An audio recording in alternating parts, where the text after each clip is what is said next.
Hattie Harmony, Worry Detective. The first day of school had finally arrived. Some kids were excited and a little worried. Luckily, Wildwood Elementary had Hattie Harmony, Worry Detective. Hattie had many tools up her sleeve, and she was ready to get to work. Hattie Harmony, Worry Detective, how can I help solve your worries today? Hattie, it's Pearl Peppercorn. I'm terribly worried about my first day of school. I have nervous butterflies flying all around my belly. What if no one plays with me at recess? What if I don't make any new friends? Hattie put on her trusty Worry Detective tool belt. Don't you worry, she said. Meet me at the flagpole in front of school.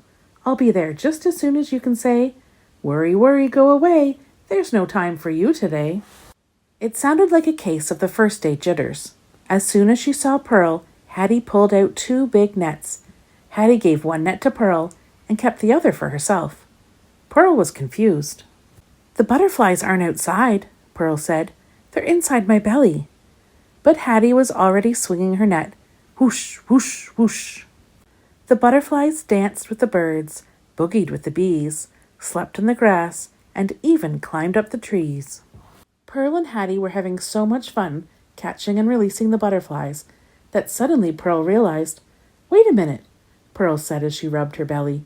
"I don't feel the butterflies anymore. Hooray!" "That's right," said Hattie. "If we focus on our movement and try to live in the moment, our worries can fly away."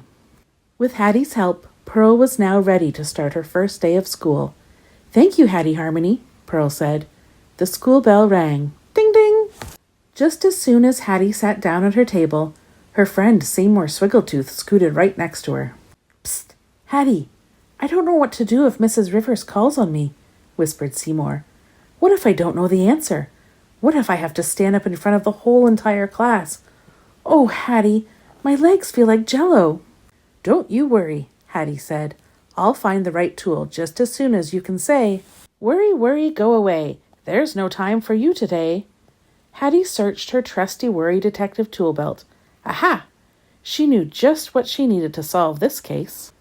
In a flash, she pulled out one of her favorite tools, Squishy Ball. "What? This is an emergency," Seymour squealed. "I don't have any time to play with a ball." "Oh, but this ball is special," said Hattie. "Go ahead, give it a squeeze." Seymour squeezed, and he squeezed, and he squeezed. "It's working," Seymour cheered. "I don't feel so tense. But how did you do it?" "You did it," Hattie said.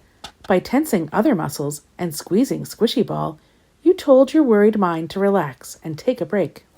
"Thank you, Hattie. Now I'm ready to raise my hand in class," said Seymour. "Can I keep it?"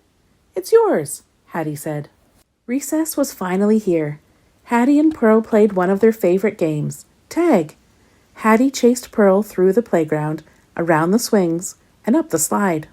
"Come and get me," Pearl shouted. But Hattie was worried. Zoom, zoom, zoom. She had never climbed to the top of the big slide before. "What if I slide too fast? Or what if I fall off? What if I don't like it?" Hattie asked. "Hattie, you're the bravest person I know. You can do anything." "Brave people don't always feel brave inside," Hattie whispered. "I feel scared." Hattie searched her tool belt. In a flash, she pulled out Miss Mirror. Hattie saw fear in her eyes. But then she smiled and said to herself, "I am scared, but I can do it. Worry, worry, go away. There's no time for you today." Whoosh! "Hattie, you did it!" Pearl cheered. "You conquered your fear." Even Hattie sometimes needed a reminder that having courage means facing our fears and pushing through them. The first day of school had come to an end. Duncan Delmar panicked as all the buses arrived at the pickup zone. There were so many. A bus over here, a bus over there, a bus over here, a bus over there. Help! I can't remember which is mine. My heart is racing. How will I ever get home? Said Duncan. Don't worry, said Hattie. We'll find your bus just as soon as you can say, "Worry, worry, go away. There's no time for you today."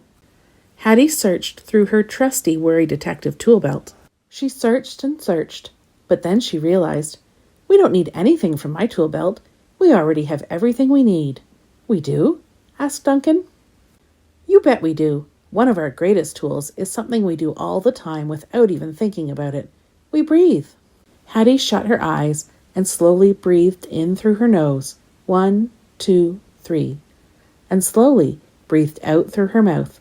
1, 2, 3, 4. Now you try, Hattie said to Duncan. Duncan breathed in. 1, 2, 3. Duncan breathed out. 1, 2, 3, 4. Wow, those breaths made my heart slow down. I can think more clearly now, said Duncan. And look, there's my bus. When we take a moment to breathe in and breathe out, we can slow down all of the racing thoughts in our mind, Hattie said. The first day of school was a blast, Pearl exclaimed. We learned so much, Hattie said. Sometimes our worries can seem bigger than they really are, but as long as we remember that our minds are very, very powerful, and now that we have the tools to practice, we can conquer anything. Oh, and one more thing, Hattie smiled. If you ever need me, you can always call your friend, Hattie Harmony, Worry Detective.